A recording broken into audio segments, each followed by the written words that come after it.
to have the bollocks. Do you really want to go toe-to-toe with me on that? You've completely, like, what are we doing here? Levy isn't going anywhere. It's all down to timing, isn't it?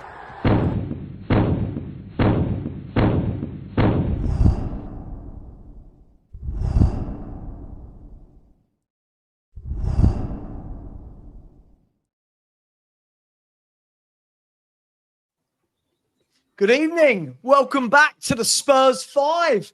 What a day at Tottenham Hotspur. We've had a Champions League draw, which everyone is rubbing their hands about. And is there a bomber? Is there a bomber? Or are we about to be little broed once again? We've got Xavi Simons to talk about. We'll start with that. We've then got the Champions League draw. We will talk about that. And then we will look forward to Bournemouth at home, as well as the last 4 days of the window. By the way, to give it its actual time, there are 3 days, 22 hours and 55 minutes of the transfer window to go. Spurs cutting it fine. Gentlemen, how are we? Is everybody okay? Yeah, mate. Great. Great to be back. Positive vibes this morning, or this evening. It feels like we've had a bit of good news with that draw. Yeah, it's a bit like, Spurs fans like being a yo-yo, isn't it? Up and down, up and down, up and down. And after a while, you just get a bit dizzy and put it down. Like I did last night. Last night, went to watch Coldplay, turned off my phone and thinking, well, surely if I turn off my phone for a few hours, I'm going to get some positive news. Alas, there was nothing. But listen, more news today. Are they going to take us down to the garden path, tease us, just as we think we're about to go in the door, slam it in our face? We'll find out. Yeah.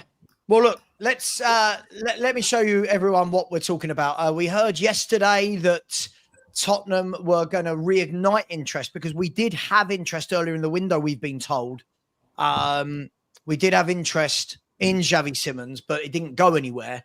And then yesterday we were starting to be told that there might be something in it. And then today, Mr. German ITK extraordinaire Florian Plettenberg said this. He said many things, but this is the last message that he posted out. Hopefully everyone can see that, where he said an official offer from Tottenham to RB Leipzig for Xavi Simons, 100% confirmed, with both clubs in direct contact today.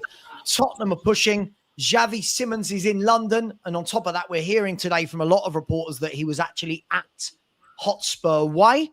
An agreement between Leipzig and Tottenham is seen as a matter of time.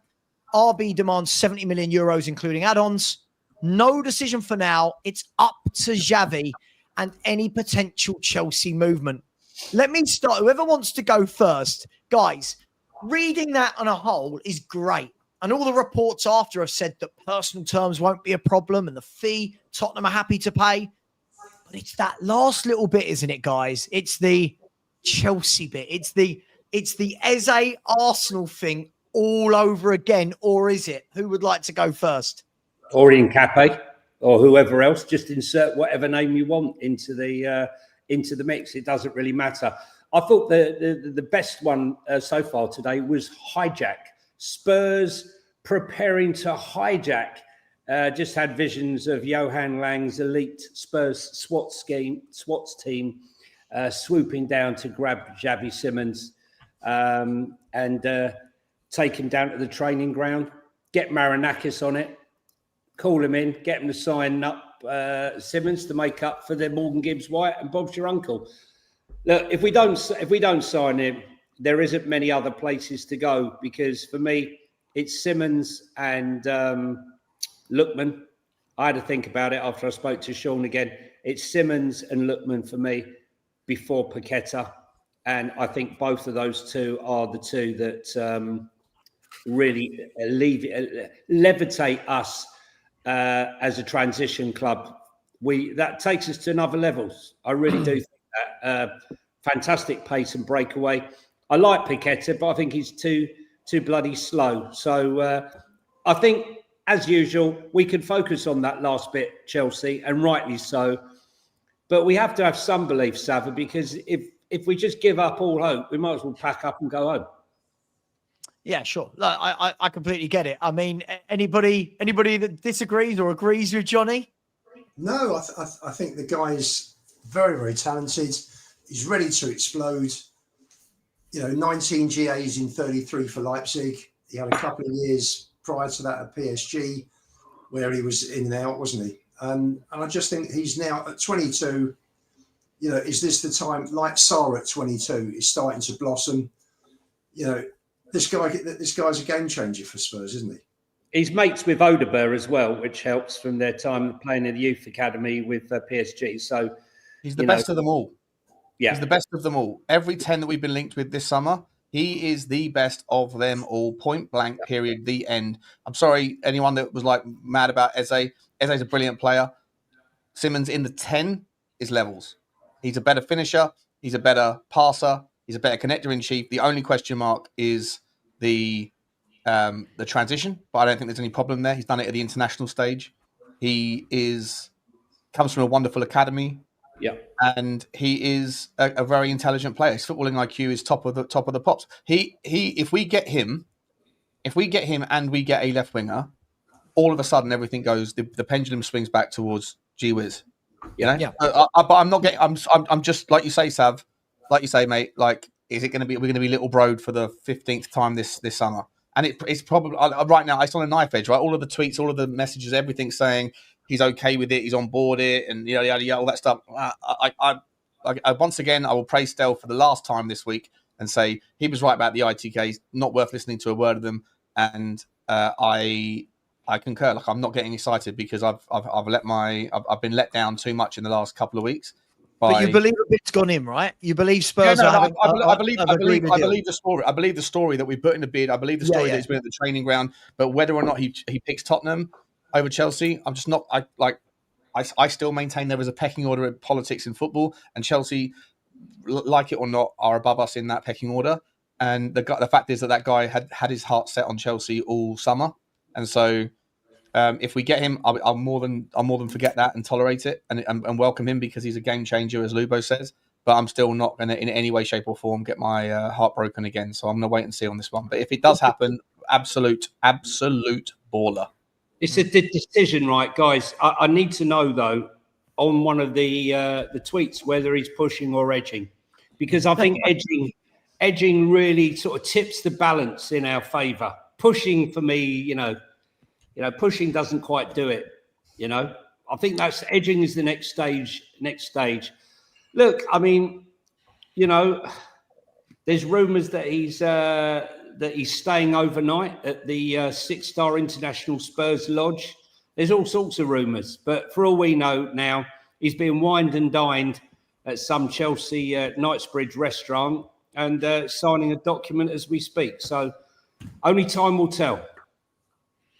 Well, look, Stel, so the bid is in. Spurs are close to agreeing a fee, what we've been told, and personal terms aren't an issue. I guess the only question is, right, Chelsea or Spurs?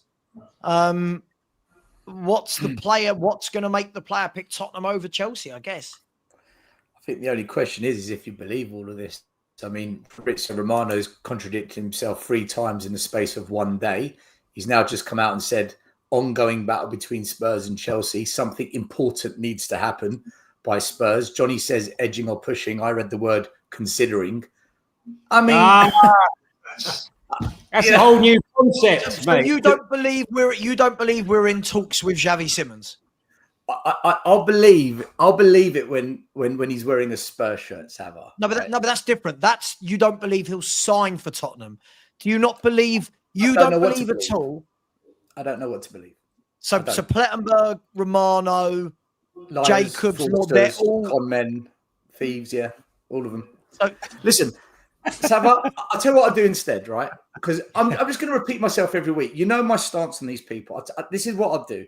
I'll tell you what I think of Xavi Simons, because I went and had a proper look at him today, because it was the breaking news story of the day. For me, he's mostly right-footed, but he does use his left foot too. He travels with the ball on the left and the right foot, which I like, which means he can change direction if a defender comes from different angles. And he dribbles on the left and right foot. He's very technical. Any good Dutch player has excellent technique. Van Persie, Van der Vaart, Edgar Davids, Dennis Bergkamp. Dutch players always have technical ability, the ones that are at a good level. He trained at La Masia, which is effectively a Dutch academy because Cruyff built that up. Mm-hmm. He's got excellent ABCs. For people that know what that is: agility, balance, coordination. The way he changes direction, doesn't fall over, keeps his balance and pulls away. Really, really good. He can receive the ball on the right, but turn on the left, which is a really good trait because that means it's not just about right and left foot. It means you're good on the right and left side of the body. Really, really good skill to have. He can tackle. He's got vision. He can play a through ball diagonally left, diagonally right, over the top, through the middle. His first touch often is to beat a man, not just to control the ball, which is brilliant because he pulls away on the first touch. He's deceptively stronger than what he looks. I've seen him drop into the 6, playing the 8, playing the 10. I think he's a hybrid 8-10, which is better than a 10 for me. An 8 and a 10, I believe he could do. It's definitely not an 8. Just watching the footage, looking where he picks up the ball and plays, I think he's a hybrid 8-10. But that's good. That's a good thing. I'm all for that. Yeah, but he isn't. Sean, I'm telling you what I see, right? I'm just telling you what I see. If you just, that doesn't mean he's not a 10. I see him as a hybrid 8-10, which is better than a 10. That means he could do both if he had to. He's never played an 8 in his life, John. Stel. Forget the number for the position you're playing. I'm looking at where he picks up the ball on the pitch. Is he picking it up in the 10 or the 8? And well, Maddison picks the ball up in the 6. You wouldn't call Maddison an 8, would you? If he picks the ball up in the 6, that means to me he's a hybrid 8-10. That's what I'm saying, Sean. I'm praising him. I'm bigging this up. I'm saying this is a quality that I love in a player. I'm not criticizing. This is excellent. Also, he's 5 years younger than Eze. Eze's peaked now. He's in his prime. This kid's still got 5 years of development before he gets to those peak years of 27 to 30. And if he comes to Spurs, he'll have a really good coach to help him develop. In terms of goals, he matches Eze, but he gets more assists. But I think the assists are a bit skewed because look at the teams he played for and who he's assisting. The only negative, and it's not his fault, is that he plays a lot of through balls, which means we need runners. Who are those runners? Because typically Heung-min Son would have been that guy. Are Richarlison and Slanky going to be runners? I don't know. But looking at him, he's a baller. He's an absolute baller. And I honestly think, having watched him, put my coach's hat on, I would take him over Eze. Are you wearing that now? Is that your coach's hat on now? This is the Cypriot coaching. Yeah, one of the things. One of the other things about him, and I agree with it, most of the things you said. I just don't see him as like a middle of the pitch type of player in terms of what I think of an 8. But everything else is fine. That's just perspective. One of the things I think is really important. If do we all agree that Thomas Frank this summer has shown us indications that he is looking to benefit more from set pieces? If you agree with that, that's more of a focus. He draws more. His behaviour in the last 365 days has drawn more fouls that have led to opportunities on goal than any other player across Europe. And so his ability, like you say, Stel, take the first touch past the player. He draws fouls so many times in that regard, in dangerous positions. And it's a wonderful thing, right? If you then get that foul, like, I don't know, somewhere in the final third on the right or the left, whatever, then you stick it on Pedro Porro to then whip the ball in. There's so much more value in him than just in his on the ball. His on the ball stuff is insane. He's a brilliant player. I agree with Stel. He's more preferable to me than Eze. If there's a chance that we get him, we absolutely have to. It looks like we've done everything we can, and it's down to the player. But there's more than just his output. His on the ball stuff, his ability to win a free kick, and then if Tottenham are then setting up those free kicks with an ambition to cultivate and to convert those things, then it's really, really promising. Really good news. But like I say, I'm not getting my hopes up until it's done. I'll pick up my son for a second, because my son said to me when we were linked with Eze and it looked like the Eze deal was going to go through, he turned around to me and he said, "Dad, I hope the deal doesn't go through." I said, "You what?" He said, No, I don't want it. I don't want him. I said, "You must be the only person." He goes, "No, don't want him. I want Xavi Simons. That's the one I want. I hope the deal goes through because there's better players." He just said everything you were saying, 22, younger, better, more effective in more positions. Hope he gets his wish, because we're not getting Eze. So listen, he opens up most of the doors, and I think it's the unpredictability of those front two. He'll play in the 10 role, and that's why if you get Lookman to have Kudus, Xavi Simons, and Lookman all attacking with Richie or Solanke at the spear, I think that's going to cause havoc all over the Premier League. I'm not sure there's a better passing 10 in, excuse me, that's outside of a traditional European top 10 team. Leipzig aren't a top 10 team in Europe, right? I'm not sure there's a better passing 10 in the... Sorry? I said, now, Sean, be careful. Don't disrespect my team. Sorry. Yeah, your club. Yeah. I genuinely think he's one of the best passers in the game. And if we can get hold of him, that to me was what I was looking for in a 10. Again, not that I disrespected Eze, love him. But if you're looking for a 10 that can connect the dots, if you were to get a Savio, that's dead now. But if you were to get a Lookman or Garnacho, that's also dead now, by the way. He's gone to Chelsea tonight. But all of those, if you were to get a left winger that can do left wing things, and you've got a Kudus that can do Kudus things, and you've got a 10 that can do all the things that he can do on the ball, draw the fouls, create the play, create space, be great in the half space, great in the half turn, and then also be able to thread the pass and do that locksmith stuff when we're caught in horseshoe football, like there's no reason to not be optimistic. I want to come back to this though. By the way, you say he draws a lot of fouls. If you watch him a bit more, you know, like Grealish, he gets touched, he goes down, free kick. Simons isn't like that. He gets touched, his balance keeps momentum in the balance, and he keeps going. Like he doesn't need the foul. He keeps the attack going. He's better than that, actually. I'm not saying he goes down easy. I'm just saying that from fouls that he creates, there isn't another player in European football, or at least in the top 5 leagues, that has, from the fouls that have come from him, that have led to more shots on goal from those free kicks. That's what I'm saying. It's a bit of a random stat. It's very specific and nuanced. But when he does get fouled, and it becomes it's not irregular. It's not infrequent. It's like 0.6 times a game. There's a shot that gets on a shot on goal that comes from a foul that he has drawn.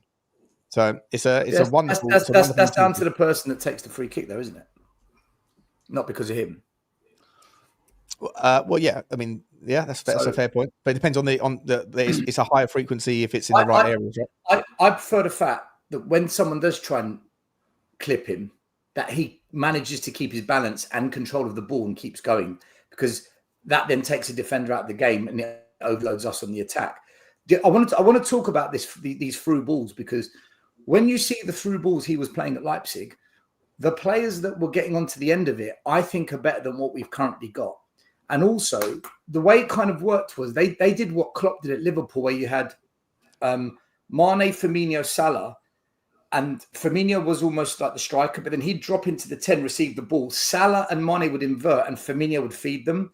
So whoever plays left and right, they would have to invert in the box for Simons to do what he does. And this is now where either Frank's going to have to adapt the way the wide players attack if we have a Simons, if you want to get the best out of Simons, or we need to sign wide players that are going to invert, or the striker's going to have to make runs off the defender, because a lot of Brennan Johnson's goals come from a ball out wide coming across and he gets onto it. That's not Simons' game. He's not going to be feeding those balls. So, and this isn't Simons' fault, by the way. This is where we're going to have to adapt the way we play a bit, or sign players that can make those runs. Otherwise, we're not really going to get the best out of Simons. Go and watch it. Oh, sorry, go on, Sean. Go on. That's it. I was just going to say, you've seen in 3 games from Thomas Frank, none of us know what he's going to do, right? Yeah, correct. Let me tell you something. I've said it to Sean many times. There's a reason why they call him the professor. He analyses every single aspect of what's right, what's wrong, even with a perfect win. I've been told that he analyses what could be done better. The relationships between players hasn't even started yet. We can start to see a relationship that's building between Kudus and Richie. But there's lots of other relationships that need harvesting and need working on. And that takes time. And I just think that what he looks for is an intelligent player that can play multiple positions, that understands tactics, that can understand when during games where it isn't going right, and there'll be games where it's not going right, that they can adapt and do what he tells them to do. Because I've seen games where he's changed it 2 or 3 times in game, and I'm trying to work out what the hell's going on. And he'll do that with Spurs. And I think Xavi Simons, like you said, with his upbringing in the various academies, the top academies, this won't be a problem for him, you know? It changes the whole style of play, though, doesn't it? Because he's played against, take Burnley out of the equation. PSG and Man City is based on physicality in midfield, hasn't it, and power. Well, no, not really. He went man for man. He went man for man at... Yes, no, but Palhinha, Bentancur and Sarr, you've got movements, you've got physicality, you've got aggression right the way through. Xavi Simons brings you something different to that. Lubo, he's strong. He's deceptively strong. He doesn't get bullied. And he's not shy to put his foot in and win the ball. Right, honestly, I was watching him. It's weird. He's got the build of Tel, but the physical strength of a Pape Sarr. He's deceptively strong. Great balance. Let's hope we get him. I hope we get him. I think he's better than Eze for Spurs. In my opinion. It's that ability still, you know, when you've got that balance, when you've got 2 players coming in, is to be able to shift your body weight and glide between those players as well. And that's why, you know, as Sean was saying before, you know, constantly winning those free kicks. And this is what my argument is with Brennan Johnson. If he was braver and drove at players, he'd win more free kicks. This constant checking back is doing him no favours. And hopefully when he sees Kudos and whoever, whether it's Lookman, whoever coming in and taking his place on that left-hand side, he'll up his game because he needs to. Great goals, great scoring goals. Johnny, let me ask you. If we sign Simons, who would you have as striker? Because right now Richie's in form with the press, he's scoring goals, he's getting assists. But if Simons is going to play a through ball between the lines, which like Pape Sarr when he played it to Johnson and Johnson scored the 3rd goal against Burnley, which striker do you want in that situation more? Richie or Solanke? Because I think Solanke would be better in that situation, even though Richie's our informed striker. Well, I don't agree. I think he's a smart striker, Richie. I know a lot of people will disagree with that, and that's everyone's prerogative. I've always believed that a fit Richarlison is an asset to the club, but you know you can't prove that to fans when you're always bloody injured. And you know, I understand the abuse he gets, and it's thoroughly deserved. But I think he's smarter than people give him credit for. And I think also you're talking about these runs. I also think that once you get Simons and another, say Lookman, there'll be space. I think you'll find, you know, Kudos coming in, drawing players in. The options between the 3, there's going to be so much space. Try marking Kudos, Lookman, Xavi and Richarlison, because the space, one's making space, another one's breaking from midfield, and one's cutting in. It's actually exciting with Palhinha sitting there and Cuti Romero stepping up into that midfield to take out any midfield runners.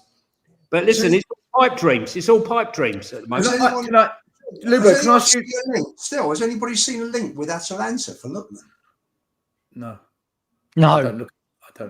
What do you mean a link? What do you mean a link?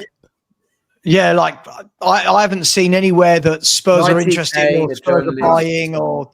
Yeah, there's been lots of them, just not from Ornstein and Romano, but there's lots of other people that are saying it. But can I ask the rest of you a question?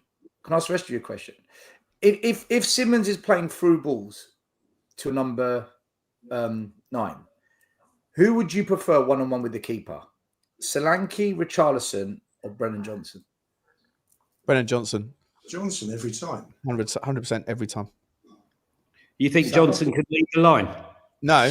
But I don't. I think it's a bit of a like the question is the 10 playing a through ball. I think it's a little bit, but if you're framing it in who's going to be in the 9, but that doesn't have to be the way. Like you mentioned, you gave Pape Sarr as an example when he threaded through Johnson. That was a 10 threading it through to the left winger that was in space. So like I don't think it has to be the 10 in Xavi or whoever else is going to be doing the through balls, but it doesn't necessarily mean it's going to only be to the 9. If it is the 9 of the two, Richarlison and Solanke's a better finisher in my opinion. Well, I don't think Johnson will play in the 9, but I think if Johnson plays off the left wing and he has the space, because as I said previously, I think the weakness in Johnson is his strength. I think that people don't track him because they don't think of him as a threat, and that's why he has so much space at the back post all the time. But his best strength is his ability to finish first time efforts, and he's better at doing that than Richarlison or Solanke all day every day. The only chance you're ever going to see Johnson leading the line is if Solanke, Richarlison, and Kudus are all out injured. That's the only time you're ever going to see him playing in the false 9. Even then, you'd probably see Matisse Tel before him. Yeah. It ain't going to happen. Yeah, I'll be honest. I don't ever want to see Brennan Johnson as the number 9.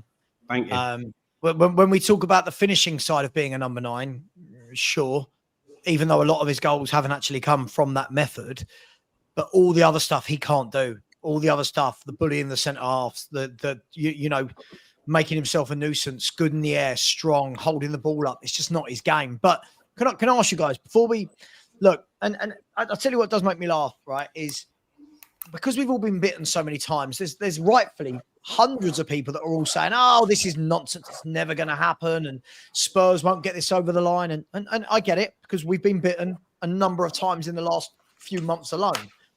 But right now, what is the draw, in your opinions? What is the draw for Xavi Simons to say yes to Spurs? Let's just assume what we're hearing is right, and that Tottenham have agreed a fee with Leipzig, which shouldn't be a problem, and that we've agreed personal terms and whatever, 200 grand a week, whatever it is.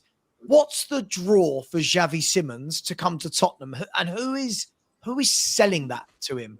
Like, what's the, in your opinion, guys? And please smash the like button, by the way. Well, that's going to be 2,111 of you in here and 358 likes. Guys. Shocking. These are like centre-back goal conversion rates. Can we please get that to a striker, please? Can we immediately, that should get to 1,000 if we're going to be brutally honest. Lubo, sorry. What's the draw? I heard Frank had 2 amazing meetings with Kudus before he joins. So Frank obviously could put across the whole project in a really good way. So Frank's sitting down talking with Xavi Simons. Simons is going to get a lot more minutes in World Cup year, number 1. Because how many games is he going to play for Chelsea? How many minutes is he going to get? I mean, they've got 525 players to juggle from. It's ridiculous. He's going to be the star in the team here. He's going to be, the big fish in the pond rather than the small fish in the pond at Chelsea. He's earning good money. I just hope, and none of us can be sure because none of us were there when the offer went in. I just hope this isn't another Eze type offer where we offered 55 plus 5 instead of 60 plus 8 that Arsenal offered, and we're a few million short on the bid. Leipzig, I think I've read that have said they want 70 million euros. If Spurs have got anything about them, they'll go in and say, bang, there's the 70 million euros, put the money on the table. We want this guy. It's not bad value when you consider that he paid 50 million last year. No. Oh, what, for Leipzig? Leipzig paid 50 million. Sorry. Can we just quickly just talk about how much money Newcastle United are about to pay for Voltemade? I mean, it's just insanity. The market has gone. It's the striker market. You've got to remember, it's the striker market and the last week of the window market, right? Clubs know. I've gone. Sorry, go on. No. I was just gonna say it's crazy, isn't it? Like I don't even know who's worth what anymore. I don't even know. What does a 70 million striker mean now? Like 70 million striker used to mean, right, I want 35 goals a season. Now it's and you've done it in the top league for a few years. Voltemade was very good in the under 21 tournament, and he had a good year, and he's very tall and he's got a lot of potential. But it's the same world as the Sesko deal. 85 million euros for Sesko, 85 million plus 5 for Voltemade. If I'm picking one of the two, I don't know, but neither of them are worth anything like that money. It's insanity. But they are to the selling club, Sean. They are to the selling club, right? I hear you. Which makes me say that if those guys are worth that, then Xavi Simons, what is he worth to us? Well, what we're hearing, if Leipzig turn around and say, we want 75 million, on the basis of what the other market has dictated, he's worth it all day long. Well, that's what's worrying me right now, that they're going to chuck in, they're going to ask for more money. Right, that's fine. Pay it because the market's dictated. The comps are ridiculous. I'm just saying they did that with Sesko. They made a price with Sesko, and then when Ekitike went, they upped the price. Just to see that Bayern Munich made 3 bids for Nick Woltemade, right? The last one being 50 million euros, not pounds, euros. And it was rejected by Stuttgart because they said it wasn't enough. Bayern Munich keep trying to sell. They tried to sell by Xavi Simons. They tried to buy Nick Woltemade, Florian Wirtz. They can't compete. I can't believe they cannot compete with the Premier League, mate. That's why you're about to see Barcelona. Is it Barcelona about to play their first game in Florida or whatever it is? They're just going through the court. Once that starts, the only reason they're doing that is because they want to get the money, the massive money that will come from the overseas fans and all that stuff for those one-off games. They do that once. That's a slippery slope. It will happen dozens of times a year. And the only reason they're doing it is because they're trying to compete with the British market. And the British market has gone bonkers. But by the way, again, when I say these things, I can only report what you guys see as well, right? But what we're seeing is that is not the problem. The fee to buy the Leipzig is not the problem. From what we're hearing is that Spurs are offering the 70 million euros, right? I believe it. But my point is is the draw enough to say you're the main man at Tottenham versus you won't be at Chelsea? Do we know he won't be the main man at Chelsea? Do we know that they might have not have said to him, hey, come here, Palmer's going to be central, you're going to be floating in from the left? I don't know. I'm just. If it isn't enough, then this is one of the things that I've been sort of begging people to bake into their context when they have their aggression towards certain things at Tottenham Hotspur, is recognise that exactly the same things are happening at places like Newcastle United as well, where you go off, you reach for the stars, land on the sky. That's a nice ideology, but most of the time, Newcastle and Tottenham this summer have reached for the stars and they've landed on nothing.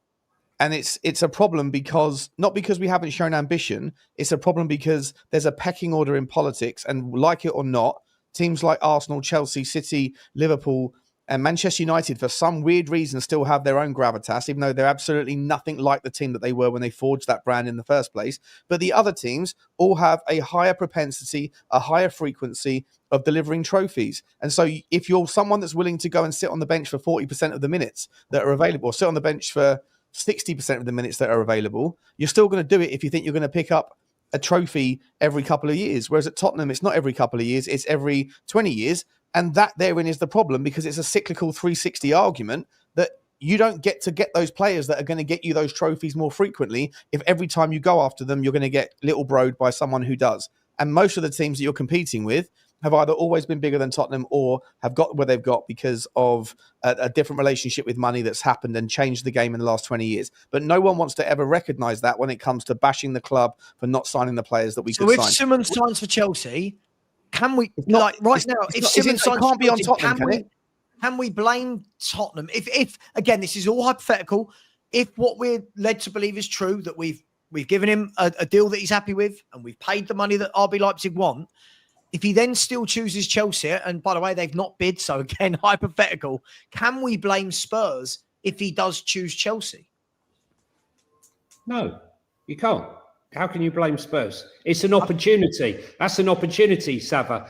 It just smacks of a completely disorganised transfer window that you've had since the close of business, 31st of January, February, March, April, May, June, July, August. 7 months to choose your targets, get your business done. And here we are, 3 days before. An opportunity has arisen because Chelsea are having to sell players, and, he's been sat there waiting and waiting and waiting. I think the dream to sell to Xavi Simons is, and the appeal, if I was his agent, you will play at Spurs week in, week out. You will be playing in the Champions League. And there is an opportunity to use, I know this is a horrible thing, but to use Spurs as a stepping stone. You could be here for 3 years. You still only be 25 years of age in the prime of your life and get your move to your Real Madrids or Barcelonas. If you go to Chelsea, the likelihood is you'll get sporadic minutes, you'll get disillusioned, and then you'll want to leave again. And then you'll be going to a Germany or whatever and having to start the whole ball going again. I think there is a story to be sold there. Also, don't forget he is mates with Wilson Odobert. So let's Johnny, see. Yeah. Do you give any weight to the argument? And again, look, part of my job, I'm reading lots of the comments, and a lot of the comments, and I get it that we're all hurt. So everyone's going to wrap the whole window into this rather than separating this from the window, which is fair enough.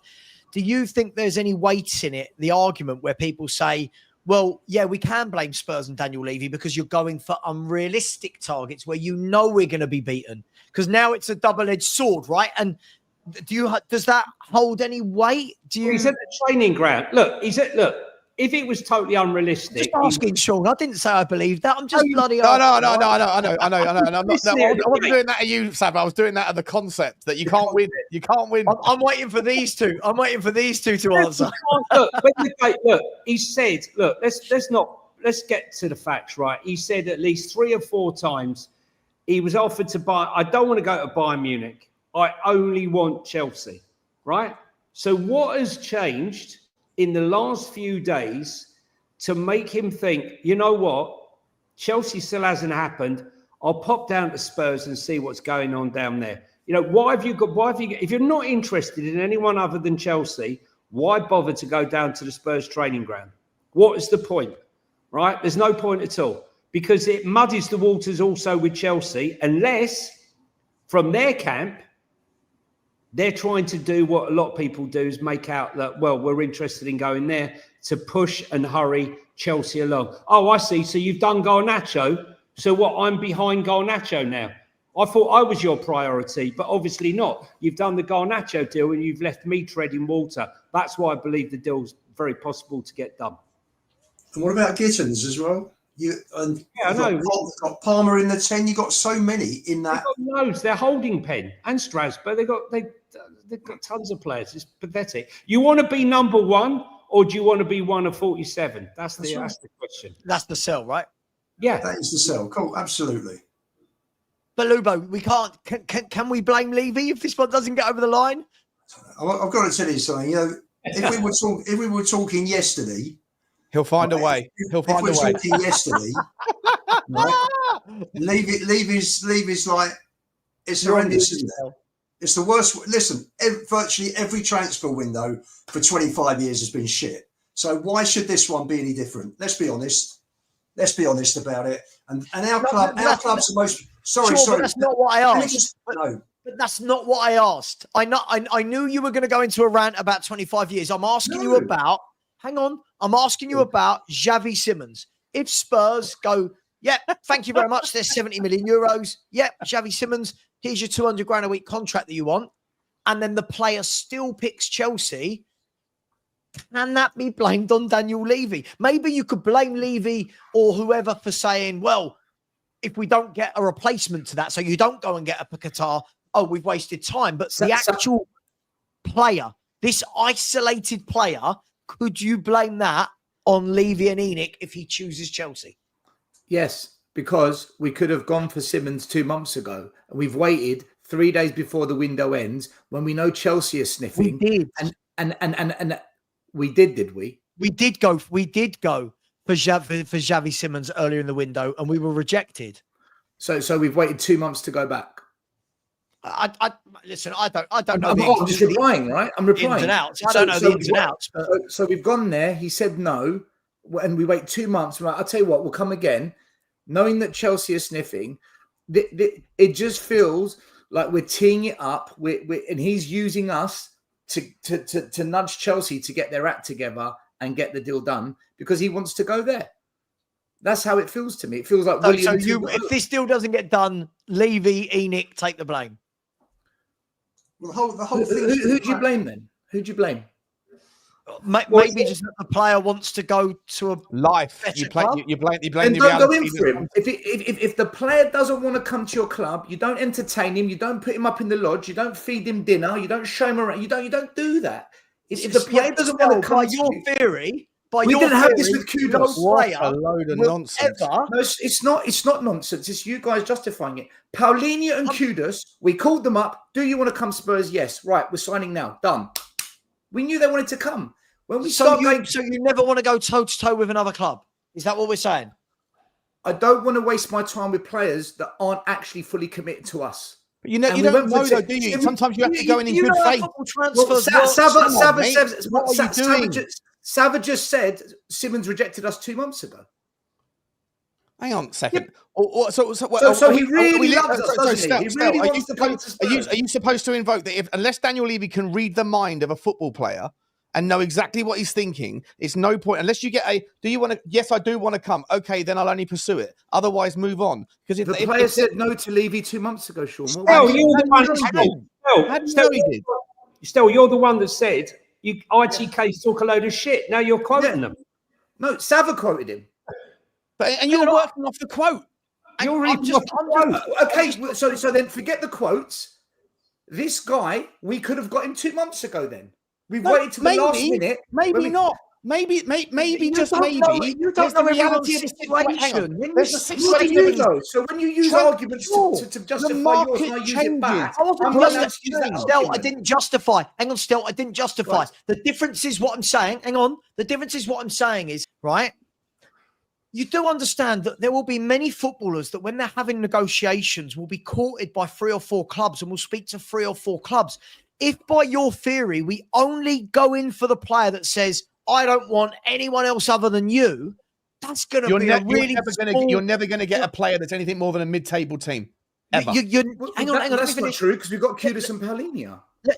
We don't know whether we were battling other teams for those players. But by your idea, what you're invoking is some philosophy of you pick up the phone. Do you want to come to Tottenham? Yes. Okay. Cool. No one else, right? You're not interested in anybody else. It's like going to a bar and finding a 9 out of 10 and saying, "Listen, I'll buy you a drink, but if anyone else looks at you, you're not going to look at them, are you? No. You're not going to look at them. It's like going up to a 9 out of 10 at the bar saying, "You coming home with me tonight?" She says, "Go on." But if she says, "I'll tell you what, give me a call in a week and I'll let you know." We can wait. At least entertain me first. At least convince me first. Sean, at least try your luck. Listen, the point I'm putting forward is simple. We've been bitten many times when we waste times on players. For me, if a player truly wants Spurs, and it was Thomas Frank, he said, if the player doesn't want to wear the badge, I'm not interested. If you want to wear the badge, you sign that contract now and you're a Spurs player on Friday morning. Right? If we're going to go on to Friday, Saturday, and we're still getting rumours, we're still getting noises, which you're changing the goalposts of what you just said. Let me finish my point. If this carries on because he's waiting to see what Chelsea say, then does that not tell us he wants Chelsea and he's not really bothered about us? I agree, but you're saying that's not the point you were making. That's my point. You've agreed. That's my point. You're moving the point now. You're moving the point. The point you were making 5 minutes ago was. Yeah. If the player is not 100% committed to joining you the first time you speak to them, then don't bother.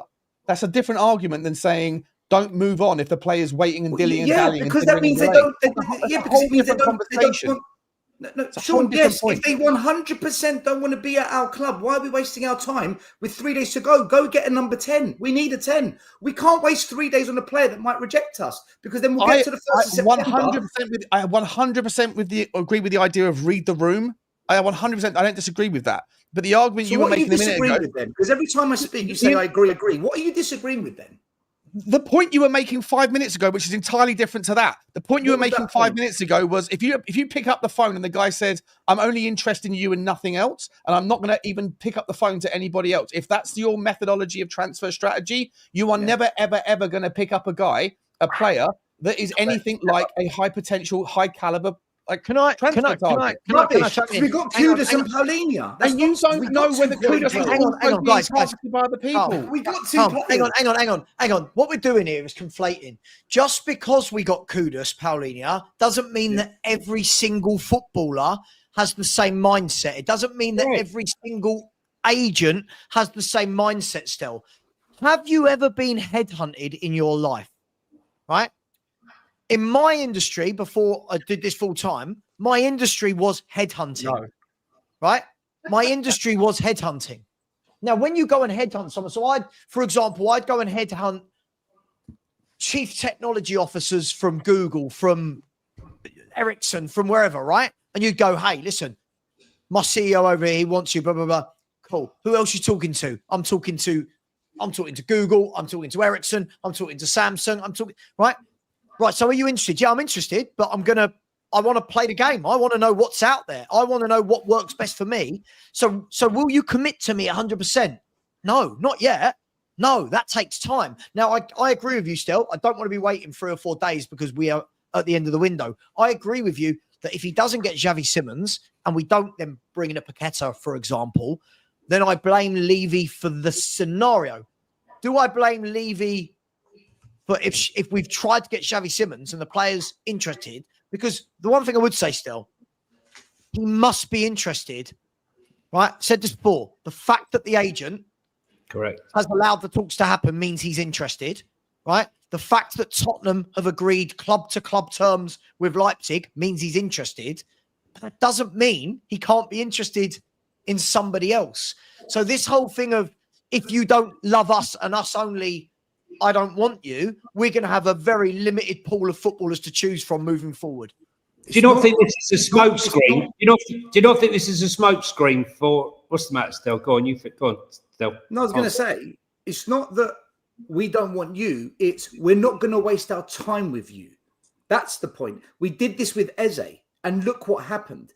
For me, with 3 days to go, it's simple. You say to Simons, we've agreed terms, the clubs have agreed prices, sign. Because we've got 3 days left and you're our guy. Come and join us now. Sorry. That's Can what I I'm trying to do now, isn't it? hang on, Stel, can I just rewind? Are you saying that Eze never wanted to come to the club? Is that what you just said? No, what I was saying is he was clearly interested in another club and he was waiting for that club to make their move. And it feels like Simons is now doing the same. He wants Chelsea. He's waiting for them to make their move. Isn't that the risk you take? That's the risk you take, though, right? Sometimes you have to wine and dine. Sometimes That's the point. We shouldn't entertain that risk, Sean. That's the point I'm making. I don't think we should get involved in it. If you want top-tier players, my point is, if you want top-tier players, because for the last 3 years, all I've heard, Stel, we've got two top-tier players without doing this, Sean.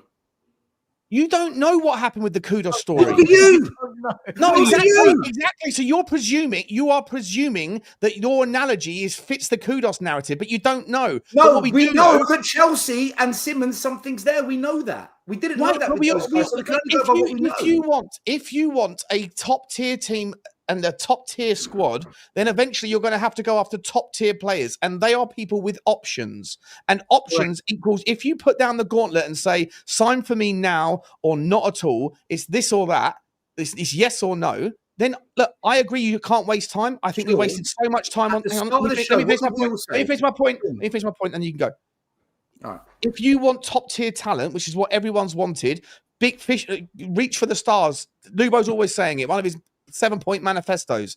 Show ambition. Go after the best players you can. If you want those players are not going to be short of options, especially at this time in the window for 50 million quid or whatever it is, which is reasonable money. If you sit there and say, you've got to love me or no one else, unfortunately, that can be figured out at some point, but it doesn't happen when you first pick up the phone. When you first pick up the phone and say, are you interested? The answer is, I'll think about it. Talk to me, sell me, pitch me, schmooze me, wine me, dine me, love me, lick me, all that stuff, whatever, right? But you don't get to the point of I'll sign without going through that process. And whilst you're going through that process, it's entirely reasonable to think that other people are too.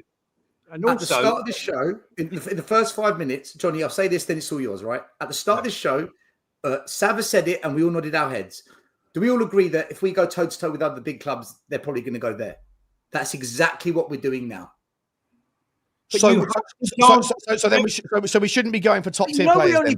We only bid today still. Like, I think you're making it out like Tottenham have been. We're going toe to toe with Chelsea, which we all said. Hang on. We almost likely lose. Should we go for El Canoes then, Stel? Hang on. Let me. No, we shouldn't go for El Canoes. No. Right. From what we're led to believe, we only bid for the player today. So again, if what we're led to believe is right, Tottenham have actually gone in and done what everyone wants them to do, which is straight away, we haven't lowballed. We've gone in and gone 70 million euros, boom, right? We're talking to the player in the same day. He only arrived in London today. So at the moment, I hear your concern on the main point, but at the moment, this has been about half a day of negotiations and we're going, screwed, move on. It's like, whoa. No, I'm not saying screwed. I'm saying I don't don't we need think to let that's it breathe a little bit.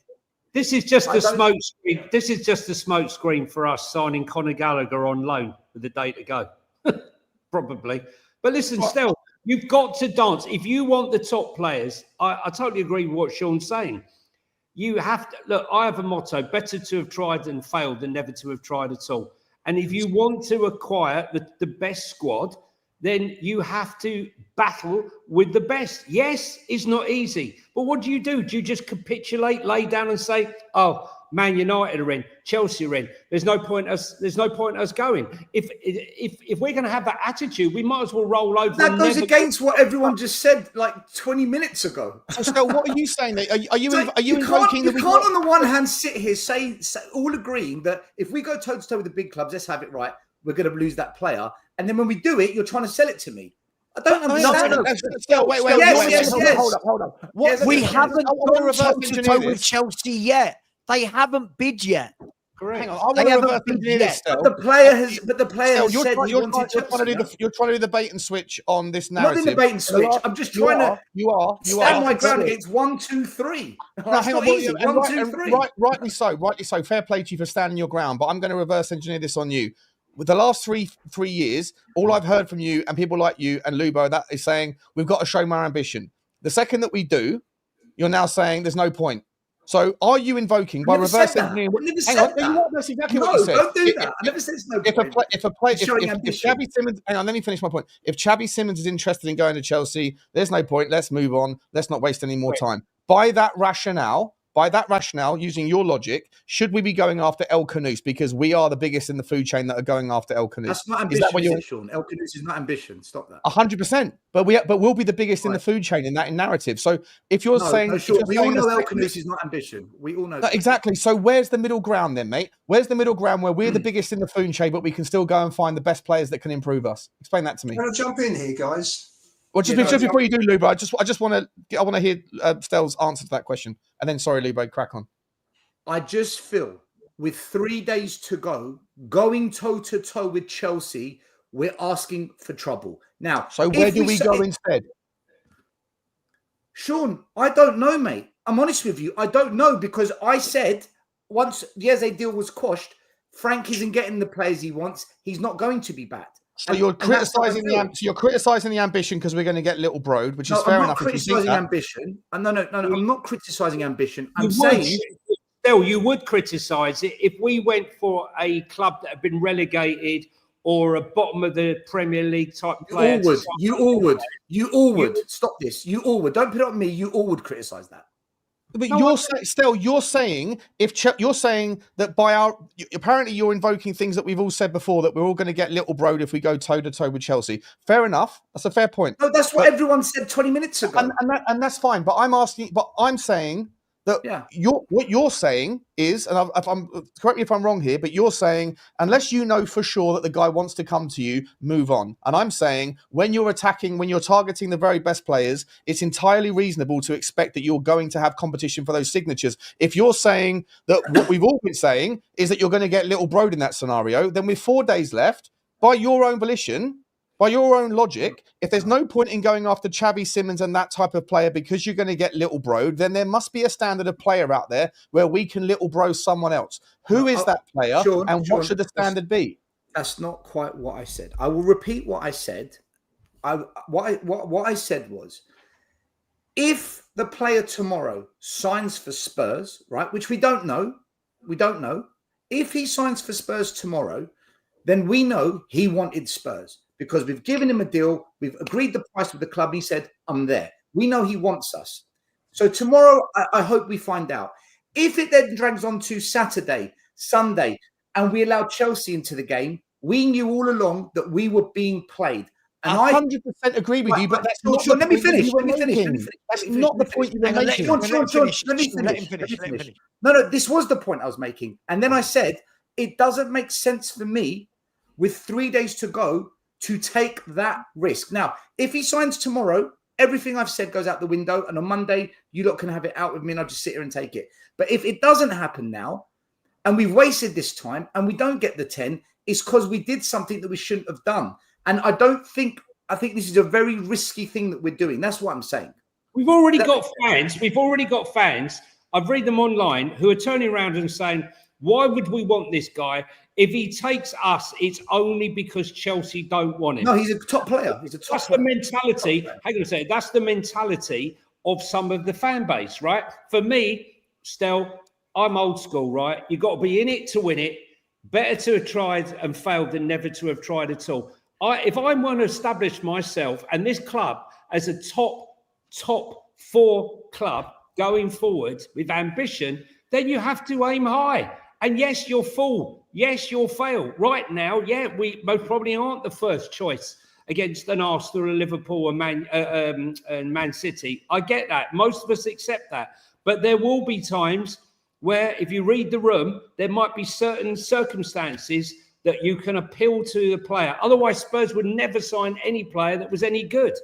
It's as simple as that. We've signed players that are good. We've signed players that are good. Still, let me try and meet somewhere in the middle here. I think what you're saying is all based on if Xavi Simons is the only person, the only thing that's going on right now, right? As a 10. I would like as a 10. As a 10, right? The 10, right? Listen, what I would like to think, this is what a proper club would be doing right now with 3-4 days to go, is cool. We're at a decision point with Xavi Simons, so that's everything that's out in the open.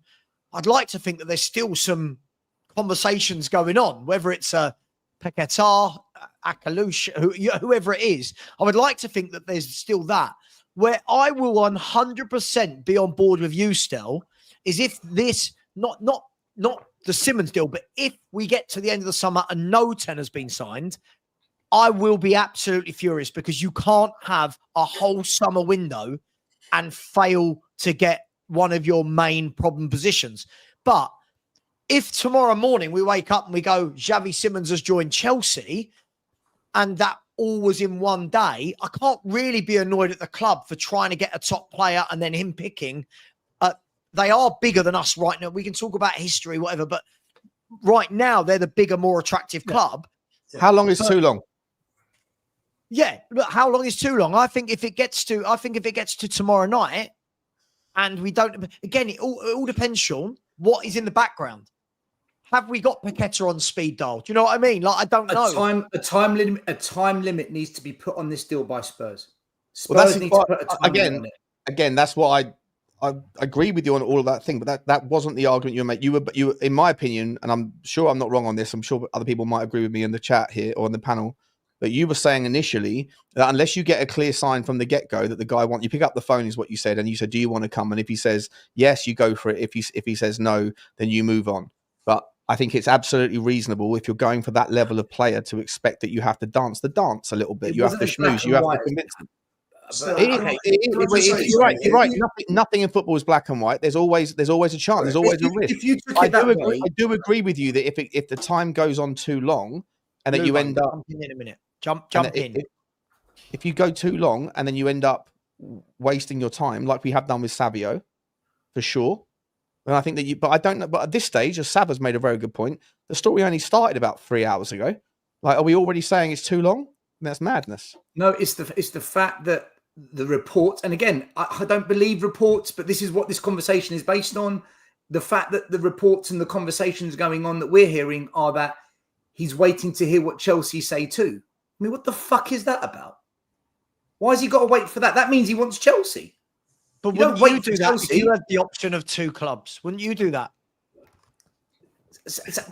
Right, which is yeah, you would. Spurs, you would, wouldn't you? No. Which is why Spurs. Of course you would.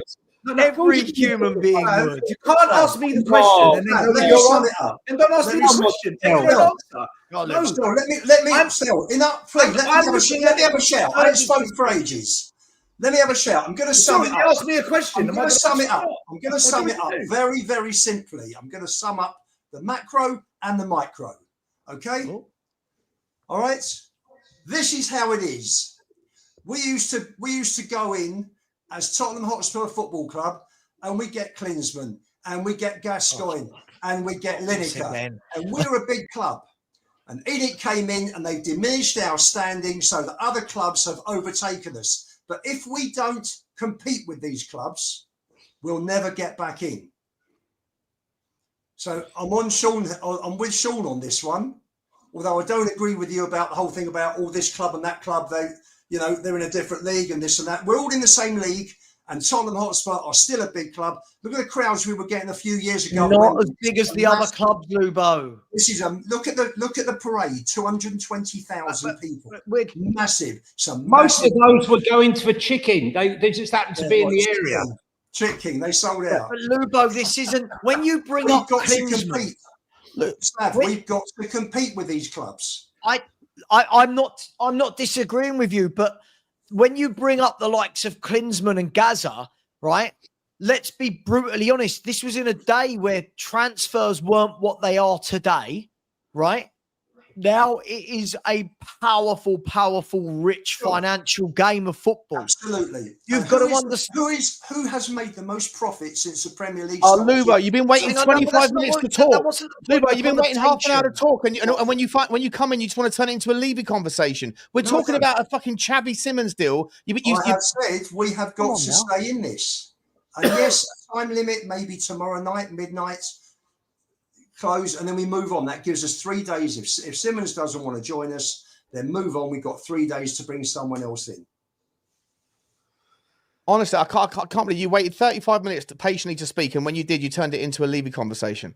No, it's not a Levy conversation. You trying to take it down that path?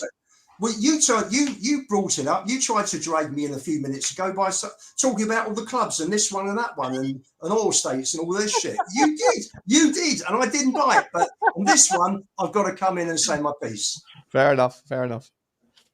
So you wouldn't blame him going to Chelsea, though, would you? Over time?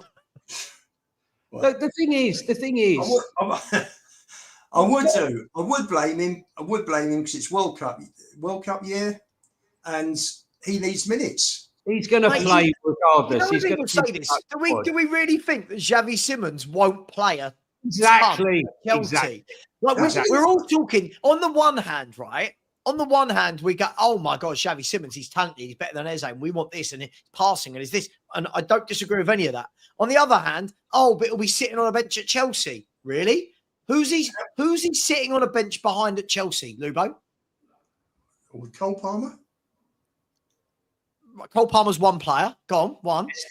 Estavo, right? Who's going to be? Esteval's a child. He's not. Esteval is a right-sided forward. Hang on a second. I must stop you there because he was signed right from his own lips. Right, one of the reasons why he signed for Chelsea as opposed to signing for Real Madrid or Barcelona, which was the traditional place that the Brazilians go. He was told that he would get a 10 role. Now, how that's quietly going to work with Cole Palmer sitting in that 10, I'll never know. But I'll say one thing. He's the best young Brazilian the Premier League has ever had. He's quality. But he's going to be the best Brazilian to play in the Premier League, in my opinion. That's a big statement, I know, but that's how I feel when I watch him. But you do realise a lot of Xavi Simons' games have been off the left as well. And I think he's better than Bino Zanga on that show. We looked, Sean and I looked, because we were having the very same discussion earlier on today on Football Inc. Yeah, I'll mention it. It was 10 games on the left wing and 10 games in the 10. So it was split. So it's an equal argument. Johnny, I think you agreed with my original point. Do we really think that if Xavi Simons goes to Chelsea, that most weeks in the Premier League, we're going to see him sitting on the bench? I fail to believe that. If Simons comes to Spurs, he will be our one and only number 10.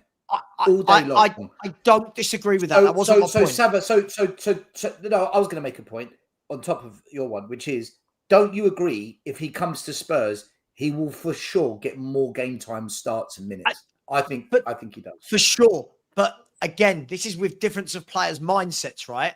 He might be looking at it like most footballers have down the years and going, where am I likely to get more trophies? Where am I likely to be where they're going to buy bigger and better players every single window? Like, I don't know. Different players have different mentalities. This is the problem, right? Daniel Levy should show him the money Champions down League draw. and you get the player doesn't always work. You've got to Levy should show him the Champions League draw. So look at the draw. Well, that's the problem here. Look at the draw, mate. Listen, Daniel. Listen, Thomas, mate. Just called you in for a quick meeting. Look, unfortunately for you, we've seen the draw has been extremely favourable, and we believe between myself and the board that what you got here is quite ample to get us through to January. So we're not going to go for Xavi Simons, and I hope you're okay for that. I'll tell you one person who is praying we don't sign Xavi Simons, and that's James Maddison, because thank you very much. When he comes back, it'll be tutty bye, I reckon. I think we should sell him anyway. He's injury prone. He's just too injury prone. Yeah. We'll see. Let's. I want to do some super chats, and I want to move on to a couple of other links that we are, and then want to move to the Champions League stuff. So let me do some super chats. By the way, big up to there's 2,550 of you inside, which is absolutely mental for these horrible people that tried to monopolize. Guys, hit the subscribe. Disgraceful behaviour. Go on, Savva, tell him. Just every time I'm in the middle of the mate. I know Johnny's going to cut me off. Tell him. So, guys, please do smash that like button, people. We should be on 1,000 already. We're on 786. And to be honest, with 2,500 in it, we should be looking for the first ever 1,500 likes. Thank you to everyone who has subscribed. We had loads of people subscribing tonight. So thank you very much. And let me do these super chats, people. Big up to Burgers 180. What a lovely name that is. Burgers 180 just joining the super sticker train. Big up to you. Thank you very much. We appreciate you greatly. Thank you very much. Big up to Blaine. Thank you, as always, Blaine. So generous with the super sticker. Thank you, buddy. We all appreciate you. And if that wasn't enough, Blaine came in with 10 memberships. Wow. So very generous. I'm sure that if any of you were given a membership, I'm sure you said thank you to Blaine. Thank you very much, mate. We really do appreciate everything you do for the channel. Big up to Dean Law on the super sticker train. Big up to you, mate. Always appreciate you, Dean. Burgers 180 hadn't had enough. He came in with another one, or she, or they, or them. Don't want to offend anybody. Big up to you. Thank you very much, Burgers 180. Big up to Alex McCarthy. Said big up, guys. Huge amount of respect to all 5 of you. Did I read that right? Normally we're just getting called names for 7 days straight in comment sections. Keep the great content coming and keeping all of us entertained. Best Spurs channel by far. Thank you very much. There's some other good ones out there. I like this channel. Apparently there's one called Football Inc. that Johnny hasn't mentioned yet in an hour. So it's I have. I mentioned it once. Shall I mention it again? Football Inc., guys. Go and subscribe. And Tottenham Away and Spurs Talk Show. Pretty good channels as well, I'd say. Big up to you, Alex. Thank you very much. Tony Rodriguez out there in Sweden said, why would Simons choose Spurs over Chelsea? Mate, I don't know. I'm 50-50 on this one, but I'm not going to lose my mind like I did with the Eze one, because 1, I'm not allowing myself to get excited. And 2, I think if he's bid for by Chelsea, he goes to Chelsea. I just think he would. Big up to you, Tony. Patrick, very generous out there in the US. Thank you very much. A massive super sticker from you. We really appreciate that, my man. Thank you for showing your support. A user has said, same old Levy. I don't know if Levy's done anything wrong in this situation at the moment. Someone tell him, when you leave business this late in the window, that I agree with, you lose the time and ability to negotiate, pay the price. Apparently he is paying the price. Apparently that isn't the issue, but that is always going to be the rhetoric thrown at him. Big up to you, a user. Big up to Pete, who said, all this excitement, ready for the Here We Know. Mate, I'm not excited yet. I'll be excited when I see the Here We Go. But big up to you, Pete. Really appreciate you, mate. Big up to a user again who said, Levy flirts at the bank. All he gets is interest. Lots of Levy hate. Big up to you, a user. SJ has come in and said, I really wanted to marry J-Lo, but ended up marrying my wife, who I think is also gorgeous. Oh, dearie me, SJ. I'm sure your wife is a very beautiful lady. Big up to you, SJ. Thank you very much. And Oops come in and said, so what if Chelsea and Simons have a pre-agreement? Chelsea signed Willian after he completed his medical with us. Mate, listen, these things happen. This is the risk. These things happen, right? That's why I'm not allowing myself to get burnt on this one. I'm not getting carried away. If we get him, amazing. If not, who else is there, Tottenham? That's the question I'm asking. Big up to you, Anoop. Big up to Brass and Bowler. Big up to you, who said, Stelios, that's like only swiping right on 5 out of 10s on Tinder when you're a 7. Shoot for the stars and get yourself a Helga. Good show. This famous Helga from Bodo Glimt. I can't wait to catch up with her again. Big up to you, my man. Big up to you. Really appreciate that. Last couple. Justin Lilly on the Super Sticker train. Big up to you. Really appreciate that, Justin. That's very generous of you. We really appreciate that. Robson Frank, big up for becoming a YouTube member. Thanks, Rob. Really appreciate you on my channel, and I'm guessing some of the others as well. Big up to you. And Ryan has been a member for 1 month. Said, big up. I might not agree with everyone on the panel, but love all your debates. Keep up the good work and the debates. Big up to you, Ryan. Thank you for all your support. We really do appreciate you. Just looking to see what I've been sent. No, that's nothing to do with Spurs. Guys, just quickly before we move on to the Champions League stuff, the only other really 2 names that seem to be out there at the moment is Ake is getting a lot of airtime in the last 24, 48 hours. And also Are we going double Dutch, Savva? Well, maybe we are, but Ake, and also we're hearing Paqueta as well as an option. We've got 20 minutes in this section, by the way, before we have to move on for the last half an hour for Champions League.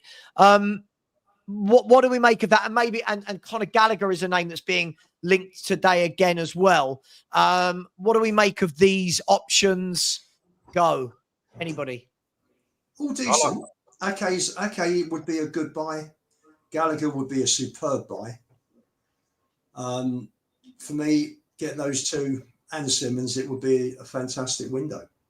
I've got to say, Conor Gallagher, Ian, is probably, if you were going to describe a sort of Thomas Frank player, I think Gallagher would be it. Really busy, press.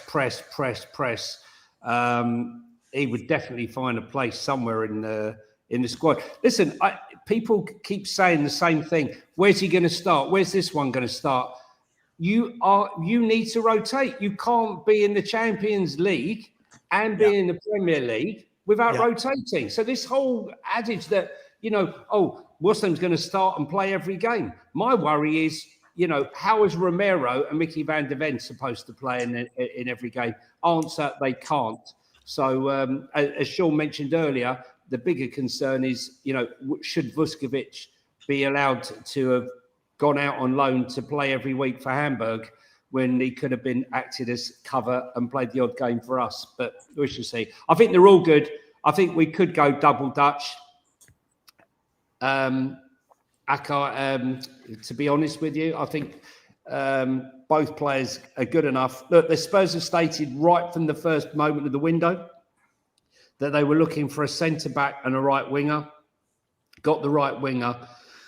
And we're weeks in, and the only centre-back we've been linked with are, Nathan Collins and Hincapié. That's it. So... You know what? I think Saturday's match, last Saturday, I think the 3 games, PSG, Burnley and Man City, have shown us how great a coach Frank is. 100%. Oh, and how much potential this club could have if he's back properly. Really, Nathan Ake is... I'd pay twice whatever the asking price is for him. He is so good. He is so versatile. Play right side centre back, left side centre back. He can play left back. He's played in the 6 before. Yeah. He's left footed, so he creates balance. He's fast. He's only 30. In his role in his system, in our system we would play, you can get 3 good years out of him. If most people would value him at about 15 million quid, given his value, I'd pay 25 million quid for him. I genuinely think he is. Why would they let him go if he's that good? You fall out. They're going after a youth revolution, aren't they? Everyone they're buying now is 21, 20, 22. We say this about everyone we want to buy. If they're that good, why are they going? Well, look, the thing is, you've got we'd never buy footballers. If we're going by your metric, we'd never buy footballers. If he's that good, why is he leaving? Let him go. Yeah, If he's that good, why is he leaving? And by the way, if you pick up the phone to him and he doesn't want to join you immediately and he's not allowed to speak to anybody else, move on to someone else. Why is Xavi Simons leaving? Why is Xavi Simons leaving RB? Anyone want to tell me? No, the thing is with ambition. Okay, with Akai, right? If you have a disagreement with Pep, it doesn't normally end well. We've seen players that might disagree with him or don't toe the line. It's not long before they're out. I mean, look at Phil. You can't waste any more time on. You can't waste any time with Manchester City. They're a club that do not want to deal with Tottenham. Well, they might do this time because it might suit them now. It's secondary players that they don't give a shit about. He's a quality player. He's left-footed. He's left-sided. If you're looking for that sort of player, which Tottenham clearly are, the Van der Ven rotation, like that, it's such a dry market to have someone like Ake come on the market. If it's true that he's available, and if it's true that you could actually get him, and City were going to 100% you go and get that guy. 100%. He's a brilliant player. In fact, I'm going to turn my car around. I'm not going to buy it, and I'm going to drive to pick up Nelson Paquetá in the car. I'm going to drive straight to Man City and pick him up. Double Dutch. We go double Dutch. I'm very happy. Isn't it everything we've asked for?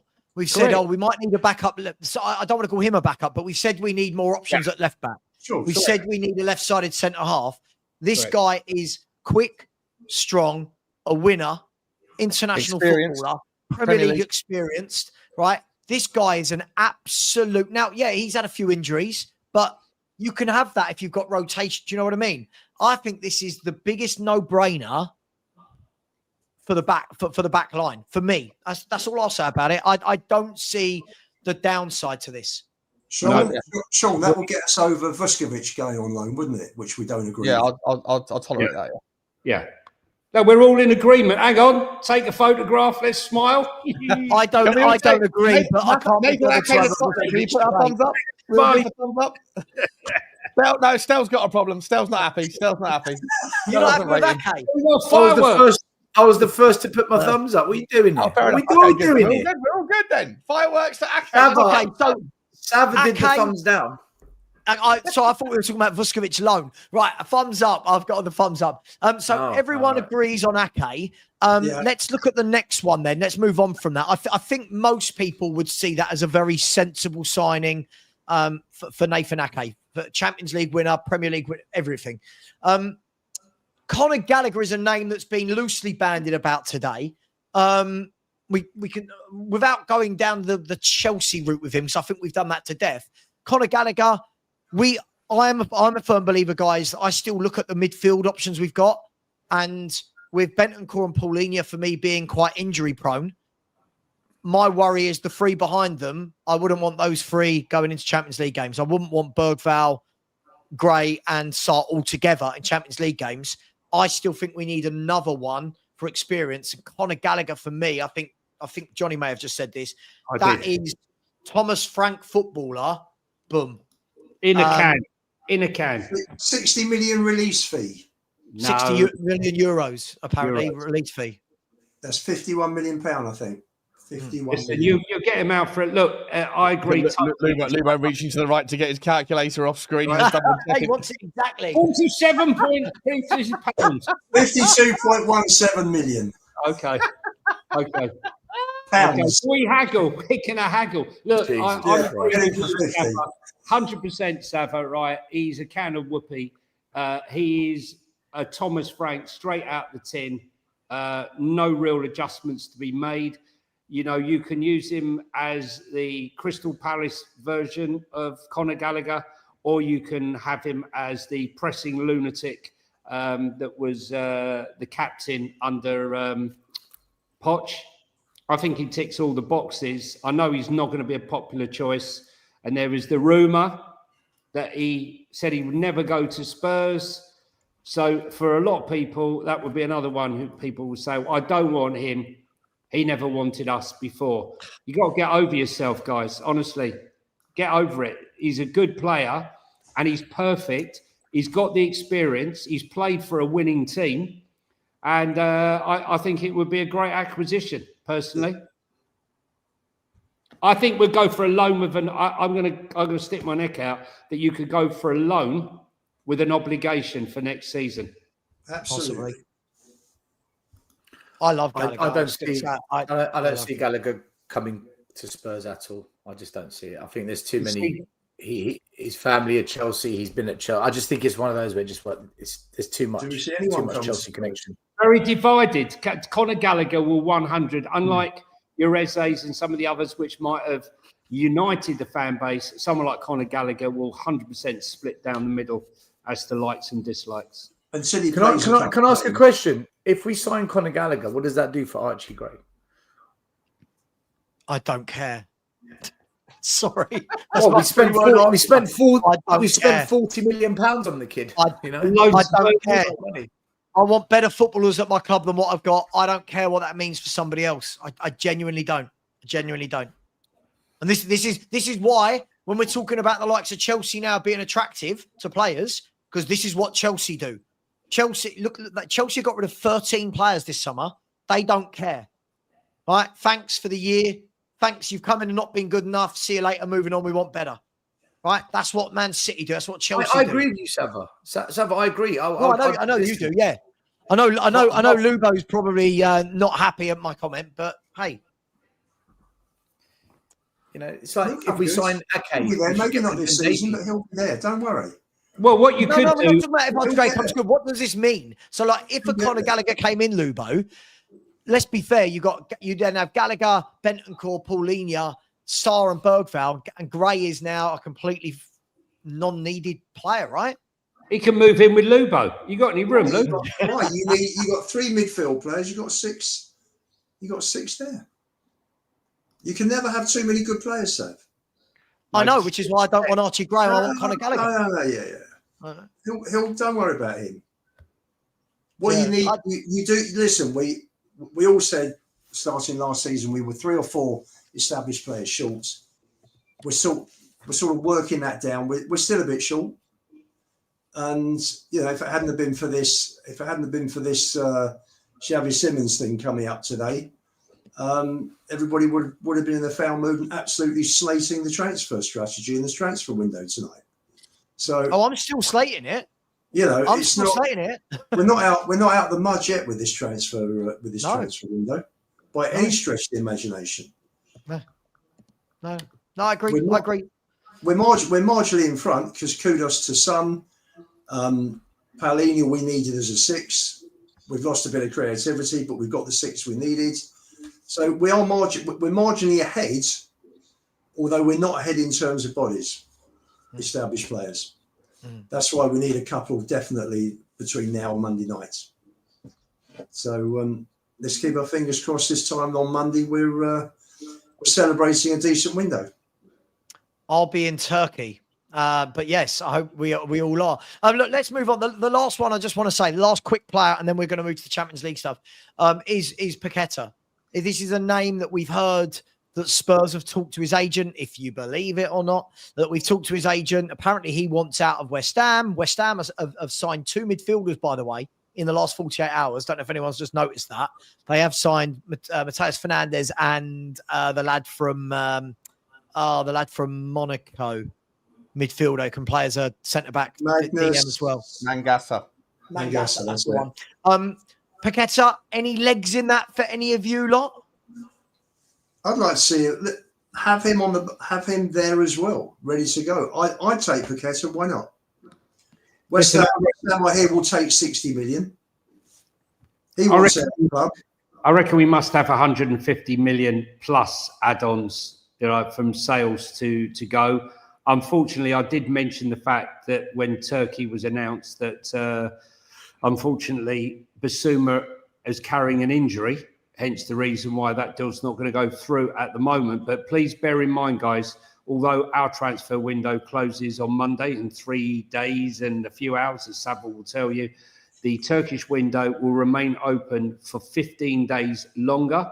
I think it's a bloody disgrace, but what they do is they manipulate the transfer window and come in and screw clubs for players that haven't moved on. So there's still a chance, even when our window closes, for Basuma to be tempted with a box full of balloons and a nice paycheck out in Turkey. I don't know what his injury is. The club and no one's announced it. I don't know if it might be an inhalation injury. What do you think? Whatever it is, he's not proven himself. He's not endeared himself to Frank, has he? No, or us. Time to go. Yeah. Listen, I think Paquette is a no-brainer for Spurs. I stick to what I've said before. I think that we don't get him on the basis that West Ham selling their 2 best players, bar Jared Bowen, to Spurs would be a nuclear meltdown at Upton Park. If it's what's it called nowadays, Olympic Stadium. The only way. Well, I was going to say the only way I think we make this happen, and it's what I said on Monday, we're going to have to go way above the odds to prize West Ham into the deal. Otherwise, I think they're just going to look at it and say, do you know, this is going to cause us major problems in our club. They know he's coming, Stel. They know he's going, which is why they're making plans. And so can I ask a question? The fact that he's been seen in a Spurs shirt and would come to Spurs, he's dressed in a Spurs shirt, does that mean Aston Villa or any other club shouldn't sign him because he obviously only wants Spurs? Have Spurs gone in for him? No, I'm just saying. Well, then they should go because Spurs aren't 100% play for Spurs. 100%. He's mates with Richarlison, number 1. Number 2, as I said, he's been pictured in a Spurs shirt as a kid growing up. That should give you all the clues you need, you know? We've seen pictures of Eze in an Arsenal shirt that were bandied about. So look what happened when we went for Eze. Johnny, and we saw Harry Kane in a Gooner shirt as well, didn't we? We did. Oh, he was an academy player there, wasn't he? He played for Arsenal Academy. So and then he woke up to his senses. Of course he did. Yeah. So Paqueta in general, everyone be happy if Paqueta ended up being, because he is somebody that can do the 10/8 as well, can't he? He can drop back in to do the hard work. He scores goals. Look, let's move on, guys. Let's move on from transfers. Let's move on from transfers. And today was very interesting. Other than the way that UEFA seemed to need to draw out every single Champions League show for nonsense for hours, it was a very good draw. And this is the draw. You can see there, Tottenham Hotspur, home to Bayern Munich, home to Borussia Dortmund, away to PSG, home to Villarreal, away to Frankfurt again, home to Slavia, away to Bodo again for Sean and Helga, home to Copenhagen, and away to Monaco. Who wants to start? I mean, this is a good draw, right? I don't think any Spurs fan is finding a negative with that draw. No. Couldn't have asked for any more, could you, Ian? Oh, he's left the building. No, just checking. He's checking his notes. Just checking the games either side of each Champions League match, which is always interesting. Right. And we got the first one will be in between West Ham and Brighton. Yeah, November's the shit ass, isn't it? I know. The second one will be between Wolves and Leeds, which isn't the end of the world. The third game is between Villa and Everton. Game number 4 in November is between Chelsea and Man United, both games are at home. The fifth game has got in between Everton and Fulham. Game number 6 between Brentford and Forest. Then we go into January. Match number 7 is between West Ham and Burnley. And that's really good. Hang on, have we got Arsenal? Isn't Arsenal in between those players? No, we haven't. We've got Arsenal after Arsenal. Hang on a second. November. Thought we had Arsenal in November. But no, you're right. They put Everton on in the programme instead of Arsenal. Yes. Match day 5 is between Arsenal and Fulham. Thank you.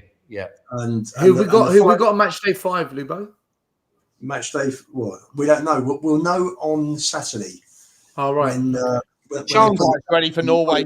Get your flights ready, Johnny boy. We're going back to Bodo, mate. We're going back to Bodo. I think they're going to put Bodo. I think they're going to be putting Bodo on, if I'm brutally honest, probably the first game. Why? Because if you go any later than September, we'll be arriving in the dark. We'll be leaving in the dark. There will be no light at all. We'll be walking around with a miner's helmet on, Sean.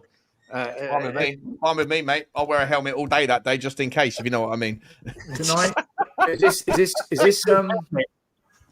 Do you know when I went to Norway, I went for a wedding in those conditions that time of year, and it was -20. Right, well, just to survive, I had to buy these certain. In fact, I'm going to show you. I'll be back in a minute. 1 minute. I've got to tell you, we turned up there and I said to Sean, "Oh, we're all right, mate. It's a heat wave. It's going to be 8-9 degrees. Lovely, perfect. We're used to that. It's London weather." I got there. I had my hood up. My ears were. It did not stop raining. It rained and it rained and it rained. I was soaked through. We were standing in the Spurs end, absolutely drenched. I got home, saturated. I left my jacket on the floor. What was it? About a 20-hour day, wasn't it, Sean, that day? More than that, mate. It was, I woke up at 2:30 in the morning. It's 2:45. I cracked open my first bottle of Thatcher's at 3:08. And the last drink. That was before I left the house. Oh, yeah. 3:08 a.m. And I met you lot at 4:30. And then my last drink was just on the plane on the way home. And it was a 26-hour day. And it was fun. It was brilliant. It was fun. Okay. You know what? The away games are not mad, are they? You got 2 in France, 1 in Germany, and Bodo. Mate, we have not only have we lucked out with the draw. Compare that to. Can we compare? I mean, Savva, we got the look at Newcastle's draws. Newcastle is brutal. It's as though I knew what you were going to say next, Sean. Well done. Co-symbiotic there, mate, in the mindset. Look at Newcastle. Barcelona at home. Tough games going on there. Newcastle is brutal, mate. Barcelona at home, PSG away, Benfica, by the way, have got the worst draw of everybody. Yeah. Benfica have been absolutely brutalised. Leverkusen away, PSV at home, Marseille away, Athletic Bilbao, and Union St. Gilloise. Like, they couldn't have got a worse draw. Well, I think Chelsea's horrendous. Arsenal have lucked out again, I think. Athletic Club, maybe. We think Sean and I. Hang on, Johnny. I mean, the first 3 games Arsenal are playing. That's very tough. Don't want to go to Bruges away. Bruges away are a handful. Bruges are brilliant, don't we? Bruges away. Bayern or Atleti, aren't they? They're going to have to win one of them, I think, because. No, I don't know. It all depends, doesn't it? Injuries at the time for players, who's fit, who's in form. But yeah, we've got the nicest out of the 6, right? I would say. Roy Vixen, our Norwegian buddy, right, has said, check out Bodo Glint's draw. That is absolutely insane. I haven't seen it yet. I'll have to go and have a look. Yeah, Bodo Glimt have got a horrendous draw. It's like it's death. So bad. Helga, come support Tottenham with me. Hopefully, by the time we get to them, they're. I'm just trying to find the draw now. They'll be nice and moist. Can I quickly show you? Right, when you go to Norway, in these Bodo Glimt places, we went to one called Rorus. No word of a lie. Rorus. I had to buy these. They're called Kodaks.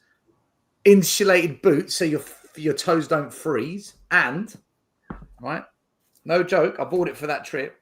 Rabbit fur. Get yourself one of these, right? What is that? I love it, mate. This right. I know. The clobber looks pretty bad. This kept me alive. Wow. You're going to feel it. It's a different temperature in that country. A whole of Scandinavia that time of year. Ooh. I'll tell you what, Elga's going to be so icy in those conditions. Sean ain't going to be able to hold on to her. I'll find a way, mate. Don't worry about that. Don't worry about that. You know what, guys? Tampons, mate. You're going to have to get handcuffs, mate.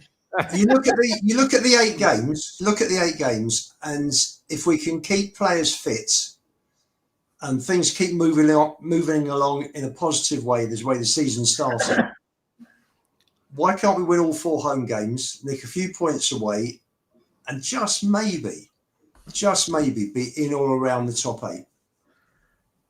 I think if we don't strengthen this squad, we're going to unravel. Don't forget Carabao Cup as well. I think it's asking a lot.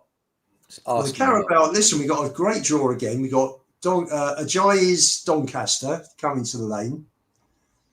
He'll play a reserve team. He'll put all the squad players in, won't he?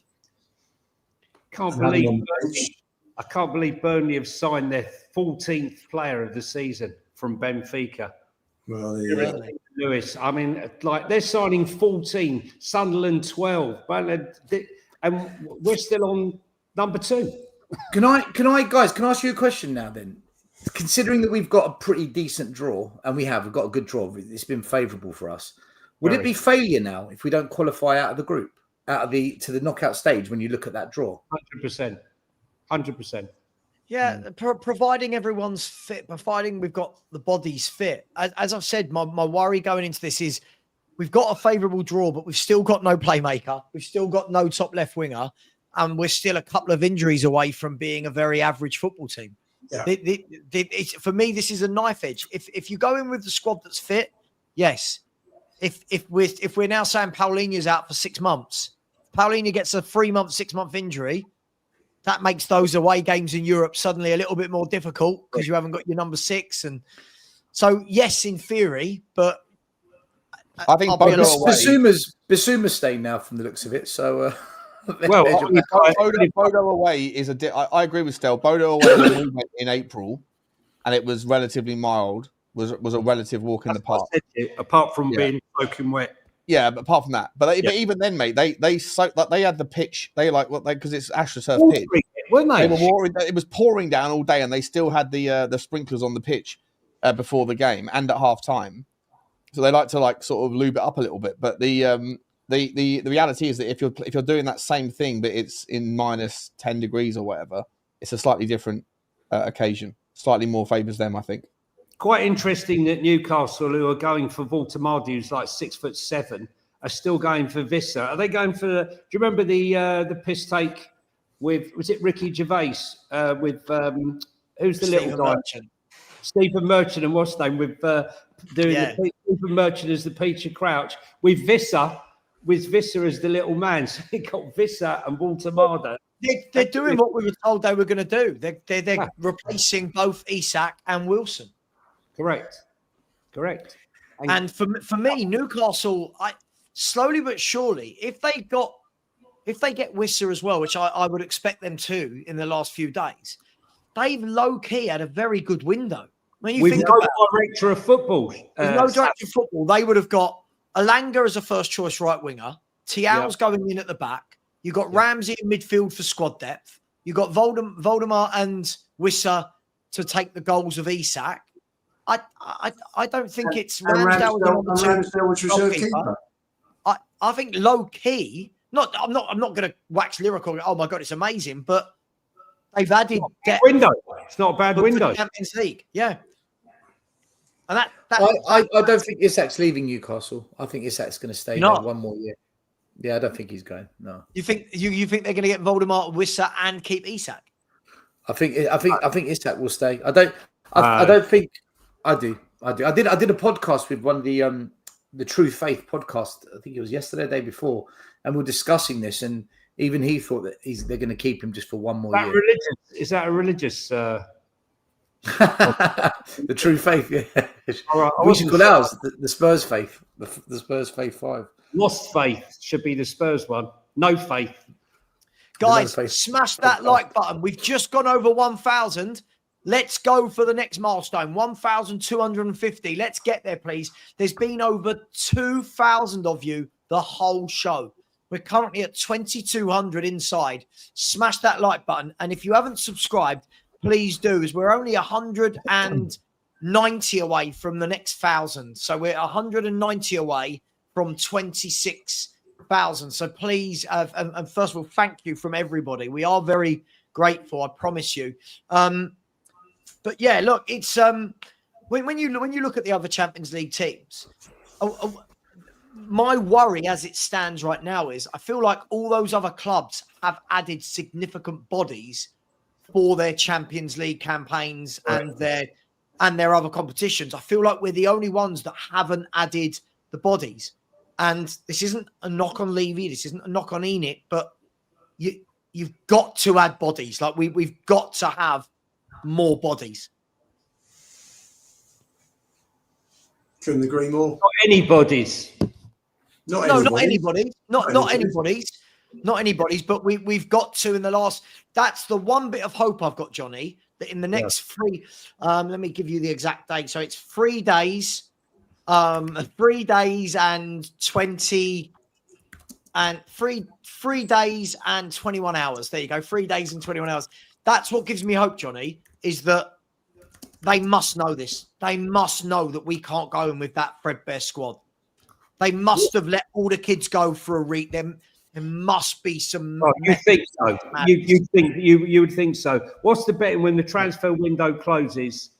Sean and I, we get a thing that says Spurs linked with a January move for insert any player you want. Yeah, Sean will be dropping it as a bomber on his show the very day. September the 2nd. You better believe I'm back with the transfer. September the 2nd. Right. It wouldn't be Spurs. It wouldn't be Spurs talk show, would that, Sean? That's what we do. Link. What's what we do here, mate? It's what we do here. You know. By the way, Ole Gunnar Solskjaer has just been sacked. If anyone cares about that, Ole Gunnar Solskjaer has just been sacked. But yeah, listen, Johnny. For me, I'll start with you. For me, I think we need 3 more. People can call me crazy, delusional, but this isn't about what I want. I think this squad needs 3 more to at least get it to the 25 man. I can't disagree. In fact, I would say, if I'm brutally honest, we need a 10, a left winger, a left back or left centre back, and someone on loan with an obligation. So there's your Conor Gallagher, you know. So Ake, Simons, Lookman, and Gallagher on loan. Yeah, that would be a superb window, wouldn't it? Wouldn't it? But the worry is that Lubo called it earlier. I've not seen anything with. We keep talking about Lookman because I think we all want him. I've not seen anything. I've not. Well, he was going. He was tied up to Inter Milan for. They wanted 43 million. Yeah. 43 million. They couldn't come up with the money, so that fell apart. Then there was talk of him doing a deal and potentially going to RB Leipzig, which he didn't want to do. I mean, there was links with Arsenal. Who knows where he's going to go? But he needs to leave. I can't see him staying at Atalanta. That's an easy deal. Could that be the one that Don Fabio is secretly working on and pulls out the bag? A bit like the deadline day double bubble of Kulu and Bentancur. Maybe that will be the one. No, Johnny. Fabio's joining us after the transfer window. Yeah, but you know. Does anyone disagree with the numbers? Does anyone disagree? If we don't bring in 3 more bodies, then we've left ourselves short for the entire campaign. We're 3 short. If you look at the squads that played at Man City on Saturday, how many other players have we got on top of that at the moment? Seriously, that's what I said. Who didn't play on Saturday, Lubo, in the 20-man squad? Who didn't play that is close to coming back to fitness? So you would say Adogi?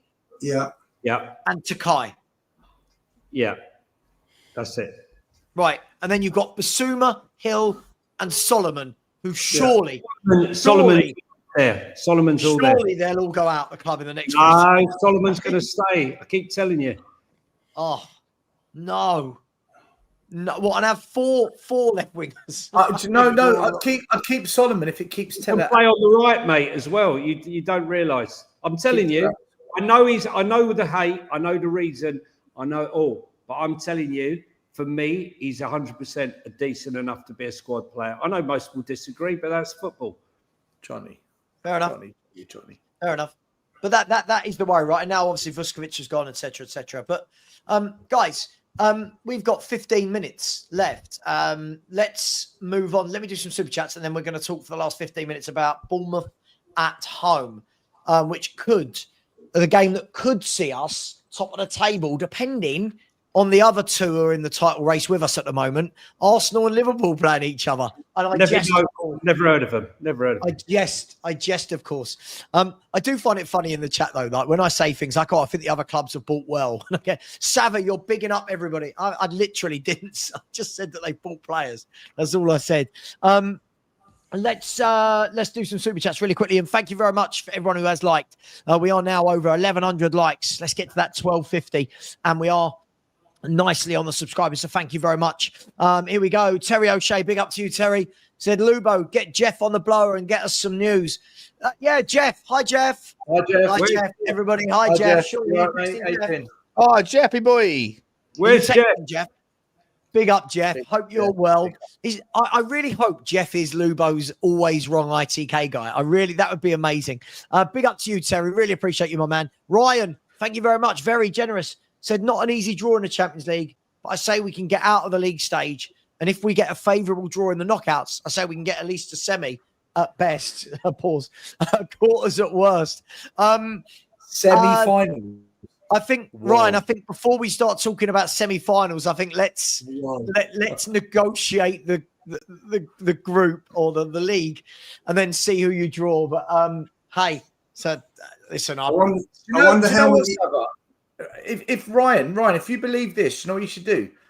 Go get one of them hotel bookings where you don't have to pay till the day of the game in Budapest. And even if you don't go, you'll be able to flog it to whoever gets to the final. Absolutely. Book yourself That's a hotel. What we'll be doing. No, all of us will be booking hotel rooms in Budapest. Made a big rick, didn't book in Madrid. Cost a lot of money. Savva, everyone's claiming to be Jeff. I'm Jeff. I think they've been watching Spartacus. You're not Jeff. Will the real Jeff please stand up? Big up, Ryan, for coming in again. Said, Stel might not agree with some of your opinions, but don't mean I don't watch you. Love the hat. Keep up the good work. Absolutely, Ryan. You know what? You don't have to agree with everyone. It is what it is. That's the beauty of having the 5 personalities here. Big up to you, Ryan. Thank you for that. Borden Buzzard has said, if we worry about ex-Chelsea players coming to Spurs, we'll soon have nobody left to buy anyway. I hear this all the time. Don't want him. He used to play for Arsenal. He used to play for Chelsea or City. Or at some point, you know, you've got to buy. Big up to you. Thank you very much, Bourbon. Big up to Roy, who said, check Bodo Glimpse draw. That is insane. I will check that out in a minute. Big up to you, Roy. Thank you very much for that. Big up to Rob Frank, who said, don't let Helga 2.0 slip this time, Shawnee. Yeah, Sean promised he's going to video himself proposing to her so we can all watch and laugh. Big up to you, Rob. Big up to the man with the greatest name on YouTube, Krista Skorpen Nyland. Happy with the draw. Hope we beat Bodo again. My team in Norway is SK Brann. Hope they get a good draw tomorrow in the Europa League. I was going to say this. I hope your second team, SK Brann, win the Europa League. There you go. I hope you win it. And I hope you knock out Nottingham Forest en route. There you go. I'm an SK Brann fan in the Europa League this year. Big up to you, Krista. Thank you very much. Big up to Mills. Said so much disrespect for Hill Messi.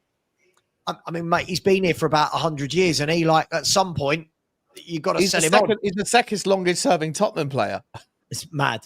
Absolutely mad. Absolutely mad. Big up to you, Mills. Thank you very much. The last two. Cat Funtz. I said, Savva. In a good mood all day. I was in a good mood this morning. I was laughing more than anything. Still in a good mood now, but news can change that in one foul swoop. Ben Jacobs has just tweeted. For anyone who's putting in Ben Jacobs tweeted, hasn't really said anything different.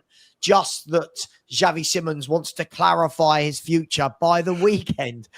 Make of that what you will. Make of that what you will. Is that Friday night weekend or is that Sunday night weekend? Cat Fun, big up to you. Thank you very much. And Adam Feldman said, would have you gone for Akanji? I mean, if Akanji's there, I'm taking Akanji as well, but apparently he's got a few other offers going on elsewhere. I guess everyone wouldn't say no to Akanji. He's squad rotation centre half winner, plays for Man City. Anyway, no one answered me. Big up, Adam. Thank you very much. Really appreciate that. We have got 10 minutes, no more, no less. We have got 10 minutes left. Thank you, everybody. Bournemouth at home on Saturday, 3 p.m. kickoff, just as we like as YouTubers doing watch-alongs, i.e. me, to find a bloody stream. What we thinking, guys? Bournemouth at home, another 3 points, or is that taking it for granted? The three boys will be doing a watch-along inside the stadium. So if you want to join us at the lane, I think Iriola's done a fantastic job considering he lost Kirkes to Liverpool, Zabani to PSG, and Huijsen to Real Madrid, and Quintera to Brentford. Somehow he still managed to do well. They gave a battling performance against Liverpool. Scored 2, and quite honestly, with some better finishing, could have had another 2. I think we should have too much for them, but I don't think there'll be the walkover that everyone's expecting. Oh, sure. I think Spence is going to be key because Semenyo is their main threat. If Spence can keep him quiet, I think we should win this comfortably. He's pocketed everybody else. He's got a whole list of pocketed attackers. Let's see if he can pocket this one. He's a bigger unit. Yeah, no, I think. Would it be? I don't think it'd be easy, but I'll be disappointed if we don't carry on with another 3 points. I'm just going to say, guys, are we agreeing that with a week's rest, clearly a week's rest, that it will be exactly the same team that takes to the field, but just maybe in a slightly different setup? Wouldn't you start one of our new signings? Yeah, like what, Simons? I think it'll be the same 11, right? I feel like this has got to be 3 points, right, guys? I feel like to continue on, you can't have that start with, beating Burnley at home and then a really good win against Man City. It really would feel like drop points, wouldn't it? Yeah. And we've got 8 minutes to go, just so you know. So just. Yeah. I think. So what are we going score-wise and who's going to score? Can I tell you what I think about the game first? Go on. Before we do that. I've only got 7 minutes. I need about 30 seconds. I'll do it in 29. I think we win this because Bournemouth's defence has been decimated in that transfer window. And we've got enough about us to get into them, even though we haven't got the attack we want. I think we beat them, and I think we beat them fairly comfortably on the day in terms of results, but not in terms of we're just going to run right all over them. So I think this is 3 points for Spurs on the weekend. And as for Semedo, he will get into us, and I think he'll be involved in. Semenyo, you mean? I keep calling him Semedo. I know it's Semenyo. Who's Semedo? Semedo's another footballer who's actually crap. That's when you merge. That's when you merge two players, isn't it? You get Semedo. Yeah, that's it. It was a hybrid. But I think he will cause us problems, and we're not going to find it easy just to shut him down. I think he will cause us problems on the day. He's a top player. I'd love him at Spurs. Love him at Tottenham. Yes, he's injured. Yeah. Hopefully, fingers crossed. So listen, should we, Sean? Do you want a 30-second minute say before we get the score predictions for the week? Yeah, I think the game's. I think it's an exciting game. I'm looking forward to seeing it. Bournemouth, still a competitive outfit. I think they did really well against Liverpool. They still haven't replaced their back line, so I think we can go after them. But they are dangerous on the counter. I think they're going to set up the way they did last season at the Tottenham Stadium. But I think if we've got a fully fit squad or the same squad that we had going into the City game, I think that if you nullify Semenyo, then you basically take away 90% of their game plan in terms of their outlet. So you need the pace of Mickey van der Ven to get us out of trouble if we get caught on transition. And look, the value that they had against Liverpool was in the transition. But on the day, Canate and Virgil van Disney were absolutely, out of character, bad to a level of out of character. And so, if you've got Romero that can either man mark him in a closer kind of in close tight sort of situations where they've got the ball and we're all sort of disciplined and organised, and even if we are pressing up and we lose the ball in transition and then we get pivoted on, I think you've got Mickey van der Ven. And in a foot race, I think Mickey van der Ven's got the edge, but in a muscle game, in a strength game, I think Semenyo would probably have the edge there. We just got to make sure that we don't give him more than one opportunity. If we can limit them to 1 or 2 chances and limit their scoring to 1 goal, I think we've got enough to get 2-3 goals inside them, because I think their back line has been decimated, losing Huijsen, losing losing Kirkes and was that Luba? And Zavani as well, right? And they also lost their right back. There was a rotation right back, but they also Aaron Hickey. I think it was Aaron Hickey. Max Aarons, who got sent off. Max Aarons. I'm going to have to be an arse and cut you guys. I'm going to have to be an arse. We have got 4 minutes, and I've got to do 3 super chats and the predictions. Stel, do you want to do the predictions quickly? Can you? This is the current table as it stands. So if you give me your predictions for this week, please, everyone. 3-1 Johnny. Spurs. 3-1. 3-1. Oh, right. I'm 3-1 as well. Johnny's gone 3-1. Lubo? 2-0. Who to? 2-0 home win. Sean? 3-0. I'm going 3-1 as well.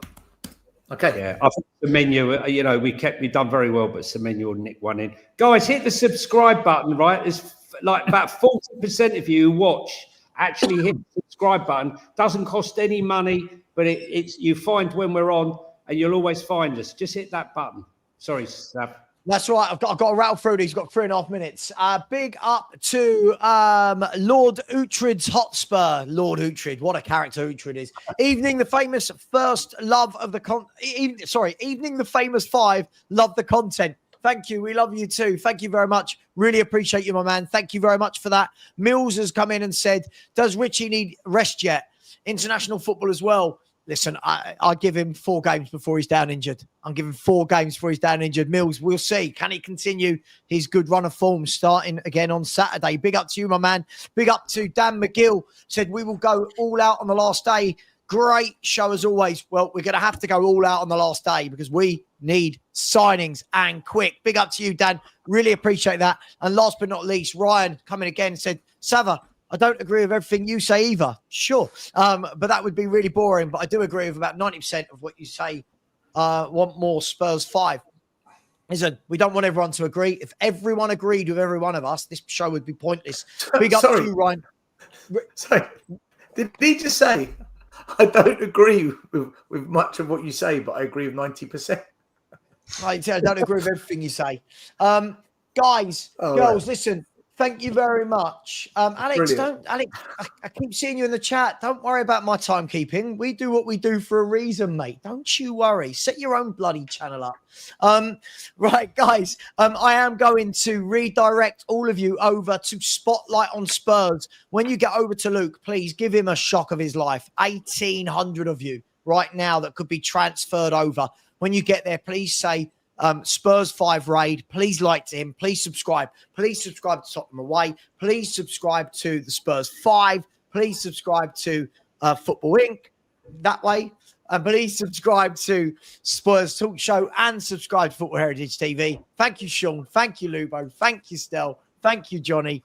Much love. Take care. These guys will be back on Monday night. I will not be, but they will look after you. Take care. Much love. And as always, come on, you Spurs. Bye.